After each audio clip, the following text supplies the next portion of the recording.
ইতিমধ্যে আমি জেনেভা ক্যাম্পেও কিন্তু ওদের ভিতরে গিয়ে একেবারে ওদের ভিতরে বসে আমি একটা মিটিং করেছি, কমিউনিটি মিটিং করেছি।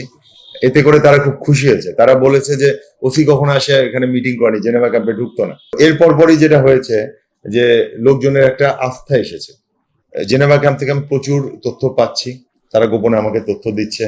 এবং আপনারা জানেন যে কিছুদিন আগে আমি নিজে গিয়ে একজন ভিকটিমকে, যাকে অপহরণ করে রেখেছিল জেনেভা ক্যাম্পে, নিজে গিয়ে উদ্ধার করেছি।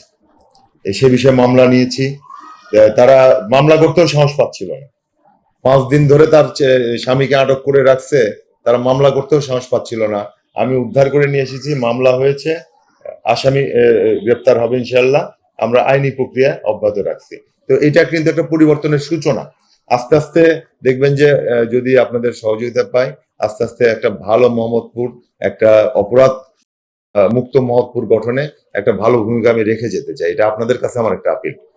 আমি অপরাধ নিয়ে একটু পড়াশোনাও করি, যদি আমি ডিএমপিতে ছিলাম না, কিন্তু অপরাধের খবর রাখি। তো 10-12 বছর আগে থেকে উত্তরে মোহাম্মদপুর কেন্দ্রিক কিশোর গ্যাংটা গড়ে ওঠে।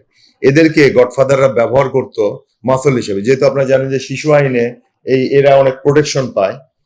অপরাধ করে অপরাধী ধরা পড়লে পরেও দেখা যায় জামিনে মুক্ত হওয়ার ব্যাপারে, কনভিকশন না হওয়ার ব্যাপারে অনেক সুবিধা পায় এই শিশু আইনে।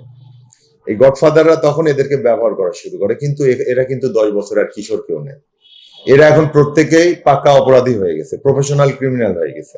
এদের বয়স এখন 25 থেকে 30 হয়ে গেছে। যারা গত সময় 12, 13, 15 ছিল, তাদের বয়স এখন 25-30। তো এরা এখন আর কিশোর গ্যাং বলে এদের অপরাধকে দয়া করে ছোট করবেন না। আপনাদের কাছে আমার আপিল, কিশোর গ্যাং আর নাই, এরা এখন পুরা দস্তুর ক্রিমিনাল। হ্যাঁ, কিশোর কিছু অপরাধে এখনো জড়িত আছে, কিন্তু গ্যাং যেটা ছিল সেটা এখন পুরাপুরি ক্রিমিনালের গ্যাং হয়ে গেছে, কিশোর গ্যাং আর নাই। এটা আপনাদের কাছে আমার একটা সাবমিশন থাকলো যে এদেরকে আর ছোট করে উপস্থাপন করবেন না।